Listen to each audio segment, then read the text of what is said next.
आपके सामने कई सारे घटनाक्रम घट रहे होंगे, आप उन्हें देख भी रहे होंगे, समझ भी रहे होंगे, यहाँ तक कि महसूस भी कर रहे होंगे, बस अभिव्यक्त करने के लिए शब्द नहीं मिल रहे होंगे। तो आपका पाला इकोनॉमिक्स से पड़ा है। इन्फ्लेशन, पॉवर्टी, अनएम्प्लॉयमेंट के रूप में आपका पाला रोज ही पढ़ता रहता है, क्योंकि ये टेक्निकल सब्जेक्ट है और इसकी प्रिपरेशन अगर ठीक तरीके से सही अप्रोच के साथ नहीं की जाए तो UPSC, civil services, MPPSC, other state PCSC, even किसी भी कॉम्पिटिटिव एग्जाम में इकोनॉमिक्स आपको समस्या करेगा ही। दोस्तों, मैं सर्वेश नागर आपका द एडमिनिस्ट्रेटर अकेडमी में स्वागत करता हूं और आज का हमारा टॉपिक आप देख सकते हैं, सिविल सेवा में अर्थव्यवस्था व अर्थशास्त्र की समझ को विकसित करना। Developing understanding about economics, how to study, what to study and why to be studied it. इसको क्यों अध्ययन किया जाना चाहिए, इन सब मुद्दों पर बात करेंगे। तो हम देख लेते हैं सबसे पहले what to be read in economics क्या है।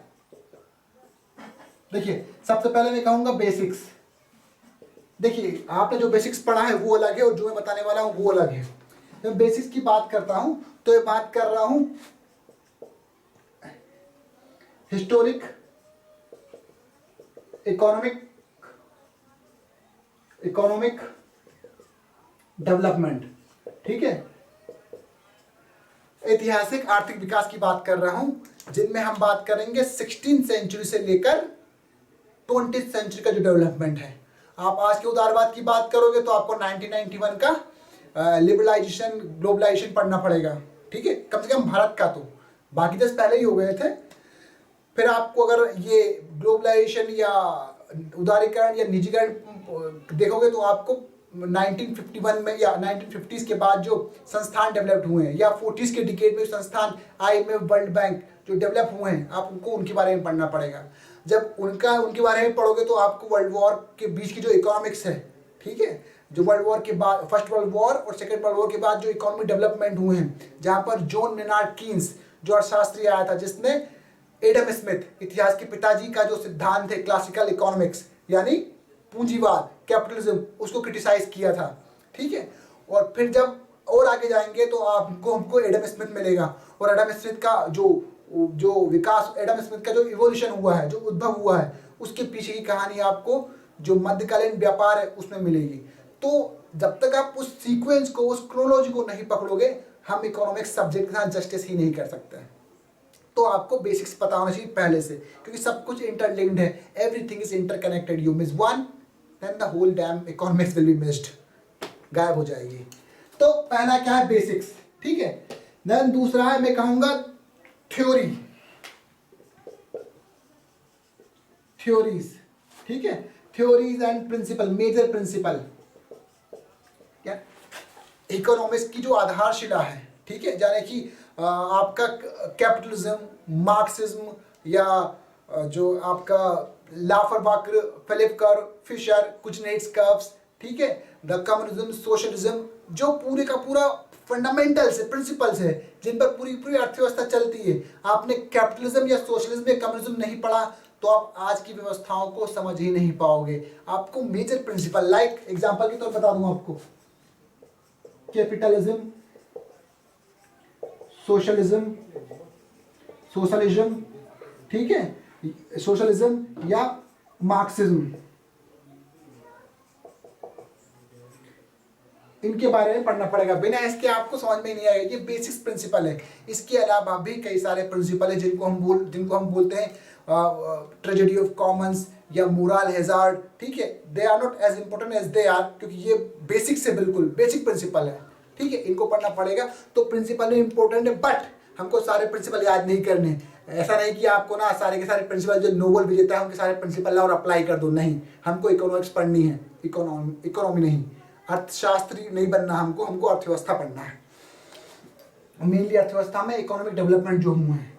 देने आपके क्या, देने आपके कॉन्सेप्ट, जो अवधारणाएं हैं, अवधारणाएं कौन सी, आपको ग्रोथ और डेवलपमेंट दो अलग अलग फिनोमेना है, दोनों की समझ होनी चाहिए। प्राइस वैल्यू, कॉस्ट, तीनों अलग अलग चीजें हैं, लेकिन उसकी समझ होनी चाहिए। Money, wealth, property, tax, capital, सब अलग अलग है, लेकिन इसकी समझ होनी चाहिए किसको क्या है।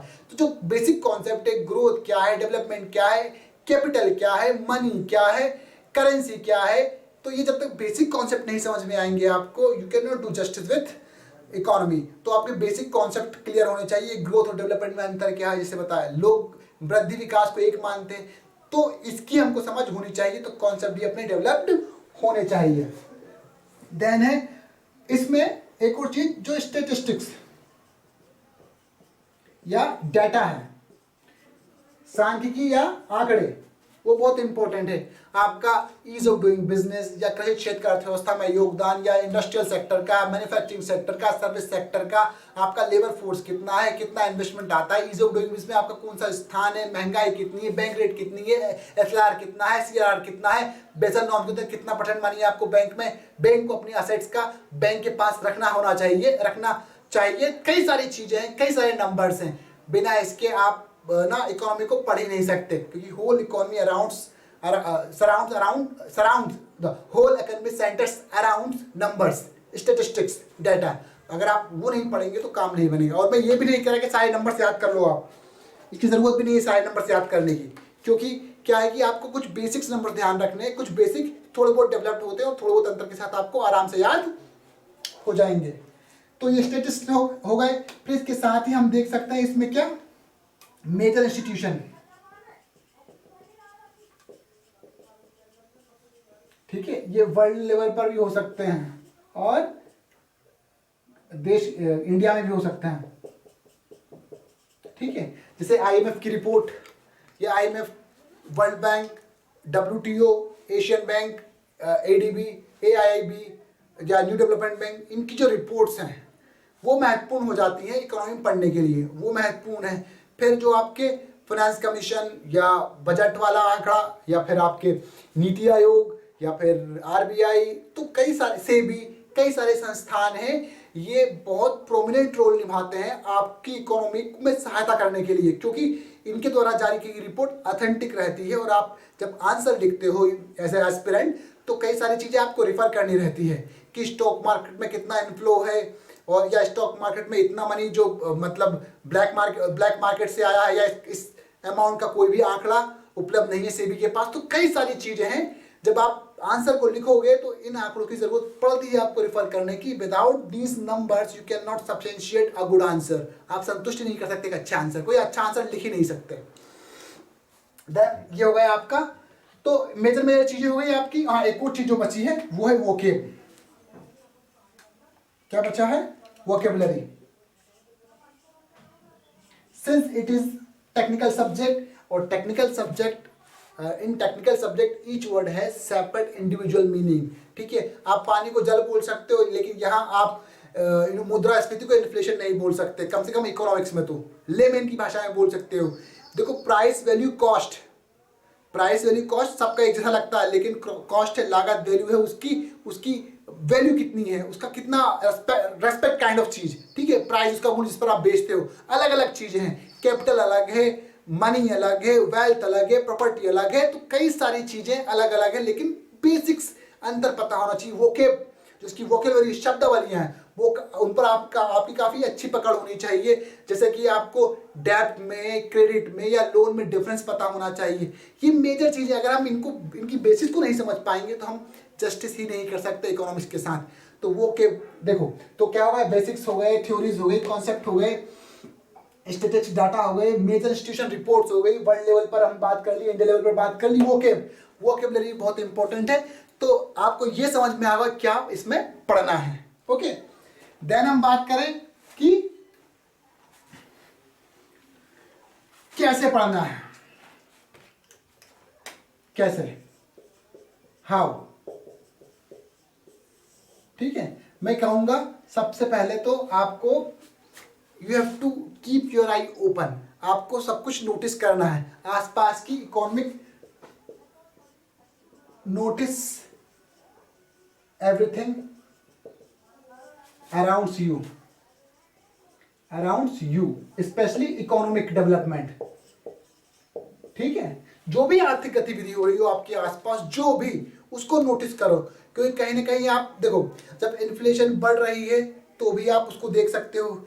या बैंक रेट हाई हो गए हैं, लोन महंगा हो गया है, लोन महंगे होने के कारण क्या है, जो जो जो मार्केट में मनी है वो कम हो गया, इट मीन डिमांड कम हो गई, डिमांड कम हो गई तो अर्थव्यवस्था में कहीं ना कहीं ग्रोथ कम हो जाएगी, सामान की सप्लाई कम हो जाएगी। तो कई सारी चीजें आपस में जुड़ी हैं। तो जब आप जस्टिफाइड करोगे, अपने आंसर को लिखोगे कि आपको बताओगे बैंक रेट पहले इतनी थी, अब इतनी हो गई है, अब लोन इतना था और अब इतना महंगा हो गया है, इसलिए मार्केट में पैसा नहीं आ रहा है। मार्केट में पैसा नहीं आ रहा है तो लोगों के हाथों में पैसा नहीं है, लोगों के हाथ में पैसा नहीं है तो वो खरीद नहीं रहे हैं, तो खरीद नहीं रहे, डिमांड नहीं बढ़ रही है, डिमांड नहीं बढ़ रही है तो अर्थव्यवस्था स्लो हो गई है। ये कैसे बताओगे आप? वो आंकड़ा दोगे ना, बैंक रेट इतनी थी और इतनी हो गई, लोन इतना सस्ता था अब इतना हो गया, तो नंबर्स का खेल है सब, ठीक है। तो आपको सिर्फ नोट करना पड़ेगा कि अच्छा ये घट गया, अच्छा इन्फ्लेशन पहले इतनी थी अब इतनी हो गई है, होलसेल प्राइस इंडेक्स में इन्फ्लेशन इतनी थी, रिटेल प्राइस में इंडेक्स इन्फ्लेशन इतनी थी, सब नंबर्स हैं, तो आपको नोटिस करना पड़ेगा। ओके, जैसे कि भारत की ग्रोथ रेट पिछले साल कितनी थी, पिछले साल अर्थव्यवस्था में कृषि का कंट्रीब्यूशन कितना था, इंडस्ट्रियल सेक्टर कंट्रीब्यूशन कितना था, हर साल बदल जाता है। तो आपको इन नंबर्स के साथ you have to be well aware of this. दूसरा मैं कहूंगा रीड न्यूज़पेपर। न्यूज़पेपर आपको पढ़ना चाहिए, कोई सा भी ले सकते हो। I would recommended Indian express, Jansatta पढ़ सकते हो, राष्ट्रीय संस्करण पढ़ सकते हो दिल्ली वाला, और द हिंदू तो है ही है, ठीक है। Then combined it with magazine, एक मैगजीन के साथ एक जो पत्रिका है उसके साथ कंबाइन कर लो, क्योंकि मैगजीन बहुत ज़रूरी है। मैगजीन बहुत ज़रूरी है क्योंकि वो सारे डाटा को कंपोजिट कर देती है, वो छोटे सार के रूप में प्रस्तुत कर देती है। देखो, इकोनॉमिक्स ही ऐसा सब्जेक्ट है जिसके कुछ पन्ने ही आपके बहुत काम के रहते हैं और कुछ पन्ने ही कमाल कर सकते हैं अगर आपने उनके साथ अच्छे से उनको याद कर लिया, उनके साथ अच्छे से आपने सामंजस्य बिठा लिया अपने कॉन्सेप्ट और आंकड़ों के साथ, ठीक है, तादाद बिठा लिया आपने। देन है ऑफ कोर्स बुक्स जो आपको अच्छे लगे वो देख लेना। Then NCERT of course major, आपको जो शब्दावलियां हैं, जो वोकेब है, जो कॉन्सेप्ट हैं और कुछ थ्योरी हैं, एनसीईआरटी से मिल जाएंगी। ये आपको और जगह भी मिल सकता है, लेकिन मैं कहूँगा कि सीढ़ियाँ अगर छोटी पहले चढ़े तो बड़ी हम बहुत जल्दी चढ़ जाएंगे। तो पहले आप यहाँ से पढ़िए, बुक्स पढ़ सकते हो, नोट्स इंपॉर्टेंट है, ठीक है। और मैं कहूँगा इनके साथ एक मेंटर भी चाहिए आपको, ठीक है, एक मेंटर की ज़रूरत है। बिना मेंटर के इकोनॉमिक्स कम से कम मेरे ख्याल से लोगों को समस्या आती है। और मैं ये नहीं कह रहा कि आप इंडिविजुअल नहीं पढ़ सकते, सेल्फ स्टडी नहीं कर सकते, ऑफ कोर्स कर सकते हो, लेकिन अगर मेंटर की सहायता लोगे तो आपको ये बता देगा कि आपको क्या नहीं करना है, और आपको क्या नहीं करना है अगर ये समझ में आ गया तो आपको जल्दी इकोनॉमिक्स समझ में आ जाएगा। तो हमने देख लिया इसमें मैगजीन, बुक्स वगैरह, न्यूज़पेपर, ठीक है, ये चीज़ें। और इन सब की दिशा निर्धारित करने के लिए, ठीक है, कि इन सब का जो मोड है, डायरेक्शन है, वो कैसी होनी चाहिए, वो आप देखो ओल्ड पेपर से, ठीक है। आपको डेस्टिनेशन दिख रही है लेकिन रास्ता नहीं दिख रहा है तो दिक्कत है। कर्म किए जा फल की चिंता मत कर, कर्म भी करेंगे लेकिन कर्मों को करने कैसे है, फल की चिंता भी करेंगे, बिना फल देखे हमको कर्म करने के लिए प्रेरणा ही नहीं मिलेगी। तो रास्ता, जो कर्म है, मैं उस रास्ते की बात कर रहा हूँ, रास्ता आपको क्या उपलब्ध कराएंगे, ओल्ड पेपर्स।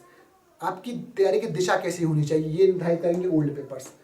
तो कैसे करना है देख लीजिए, इकोनॉमिक एक्टिविटीज जो डेवलपमेंट है उन पर नोटिस करो, न्यूज़पेपर, मैगजीन, ये इसको कवर कर देंगे, आपका इस पोर्शन को कवर कर देंगे, ठीक है।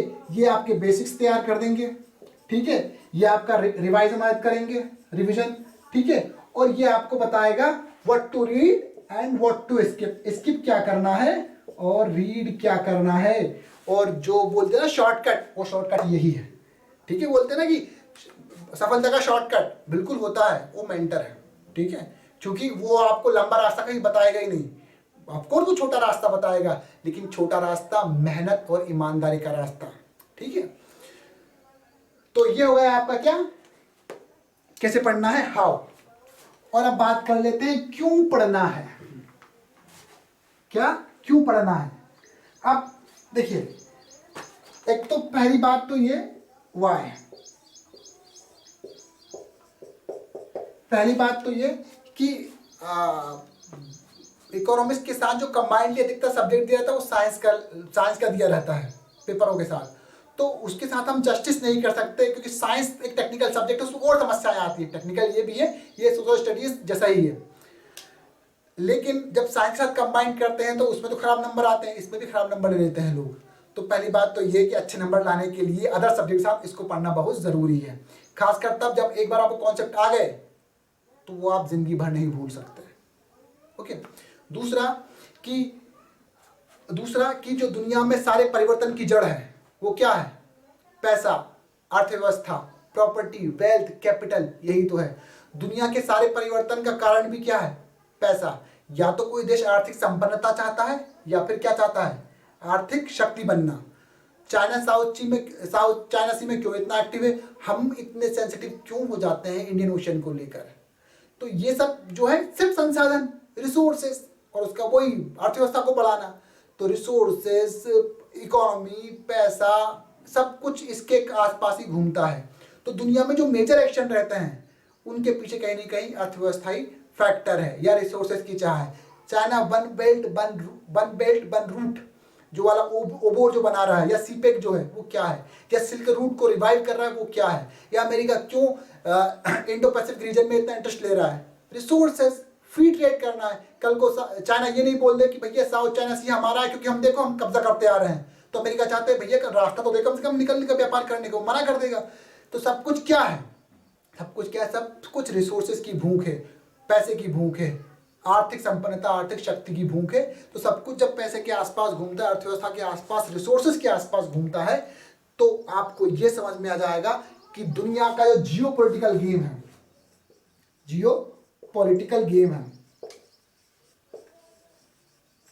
पॉलिटिकल मतलब भू राजनीतिक और भू रणनीतिक दोनों, जियो पॉलिटिकल और जियो स्ट्रेटेजिक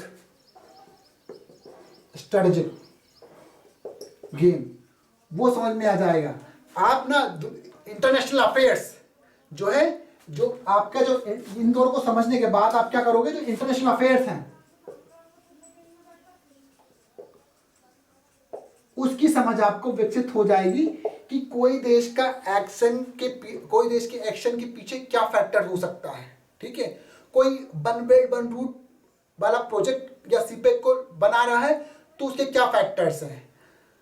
चाइना को पश्चिम भारत में एक्सेस चाहिए थी तो उसने पाकिस्तान को अपना पालतू कुत्ता बना लिया। अब China of course east India company 2.0, east EIC 2.0 है, ईस्ट इंडिया कंपनी 2.0। हालांकि पाकिस्तान जैसे देश को पता नहीं लगता वो क्या है, ठीक है, लेकिन क्या तो नेपाल के साथ हो रहा है, क्या आपके श्रीलंका के साथ हो रहा है, ये किसी छिपा हुआ नहीं है। लेकिन ये जो है सब संसाधन, रिसोर्सेज की भूख है। और जो ओबोर यूरोप तक जो वो जा रहा है उसके फैक्टर क्या है? यूरोप से जुड़ना, ट्रांसपोर्टेशन द्रुत करना ताकि माल का जल्दी इंपोर्ट एक्सपोर्ट हो जाए। तो सबका सब कहाँ है? सब उससे क्या समझोगे आप कि उससे इनको पढ़ने के बाद, इकोनॉमिक्स को पढ़ने के बाद आपका जो इंटरनेशनल अफेयर्स वाला पोर्शन है वो काफ़ी मजबूत हो जाएगा। फिर आप ना सिर्फ देखो, अगर आपके इंटरनेशनल अफेयर्स अच्छे हैं तो आप मॉडर्न हिस्ट्री के साथ जस्टिस कर सकते हो। वो आपको विनोद सर भी बताएंगे, कई सारी चीज़ें बताएंगे विनोद सर इंटरनेशनल अफेयर्स में। और इंटरनेशनल अफेयर्स के साथ और चीज़ें आपको देखने को मिल जाएंगी इसमें कि जो डेवलपमेंट हो रहे हैं अभी 21st सेंचुरी में, वो भी आपको समझ में आने लग जाएंगे if you read economics properly. ठीक है, the way I will teach you. Okay, तो हमने क्या पढ़ लिया? क्यों हो गया, क्या हो गया, हाउ, कैसे, ये सब हम पढ़ चुके हैं। तो आपको इकोनॉमिक्स की बेसिक समझ आ गई होगी कि इकोनॉमिक्स क्यों इंपॉर्टेंट है, कैसे पढ़ना है, कितना पढ़ना है। सो अब मैं इस जो लेक्चर है इसको कंक्लूड करता हूं और यहीं पर हम विदा लेते हैं। Thank you, have a nice day, see you again.